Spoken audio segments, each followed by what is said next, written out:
السلام علیکم، زه یم سید محمد ماتلوک ضلع کرم پرچنانه ده. ناظرین ټول نوال ز کرم سوشل میډیا شکریا ده کوم چې کرم سوشل میډیا ډیر زیات اهم کردار دی د کرمی आवाज او چتولې د سوشل میډیا باندې. بیا دینه بعد چې کوم یو سټرګل مو سٹارټ کړی دی چې پرچنور نه دا یو موومنټ او چات شولو شروع کې مرګولو سم رابطه وکړي چې د 3G 4G یو ډیر وخت ډیر زیات ضرورت دی نه تاسو څه کوشش مو تاسو وکړو د ریسټوریشن لپاره لکه څنګه هغه شان الریډي مو زیات ایکسپلین یا کړی دي څه یو شروع کې یو پریس کانفرنس ارینج کو پرچنور پریس کلب کې پولیټیکل ریپرزینټیټیو صاحب چې مو کوم میټینګز وکړه هغه نه بعد ملټری افیشل سم میټینګ وکړه بیا صوبایي حکومت هم اپروچ وکړو ایون فیډرل حکومت هم اپروچ وکړو نه هغوی نه موږ ته څه مثبت جواب نه راغو.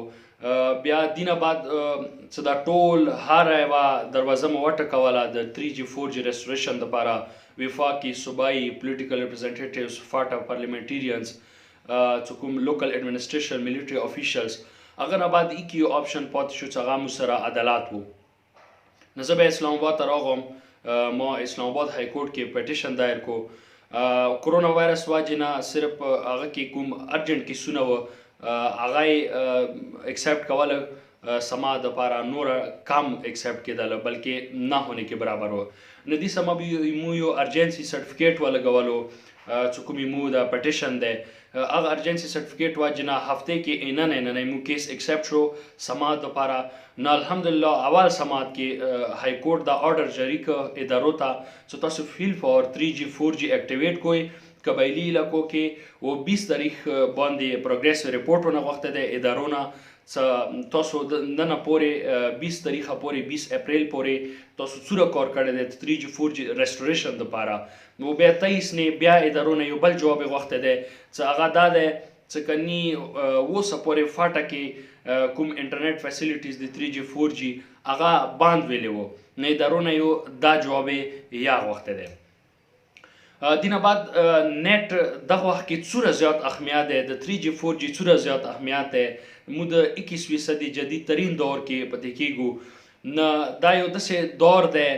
چې دنیا 5G په لمته لاړه، دنیا الټرا ټیکنالوژي په لمته لاړه. نو موږ تاسې ماسې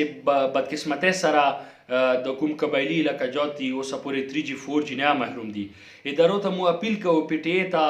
IT منسټر ته وفاقي حکومت ته صوبایي حکومت ته چې د اسلام آباد های کورټ نه فیل پاور عمل وکړي او موږ ته د 3G 4G زر نظر ریسټور کړي. چونکې مو الریډي دوی ته اپروچ یا کړی و، اجمل وزیر سره مو رابطه کړې وه. اوس په کار دی مو فاټا پارلیمنټیرینز اکټیو شي چې د کوم ادارې دي مو چې کوم سپیشلی کوم PTI فاټا پارلیمنټیرینز دي دا اکټیو شي او د کوټ کوم آرډر کړی دی د آرډر په مطابق ادارو سره هغوی خبرې وکړي چې تاسو فیل پاور دغه نه اکشن وکوئ 3G 4G ریسټوریشن نه 3G 4G نه بغیر بله رای مو سره شته نه. مو جدید ترین دور کیو لکه څنګه مو اول ذکر وکړو چې 21وي صدي کیو دنیا 5G ټیکنالوژي په لمته لاړه. مو ماسې بدقسمتۍ سره چې کوم فاټا عوام دی لاکو سټوډنټس دي هغه مو تاسې اوسه پورې 3G 4G نه محروم دي. نو زه اخر کې دا دوباره بیا یو اپیل کوم ادارو ته صوبایي حکومت ته وفاقي حکومت ته چې اسلام آباد های کورټ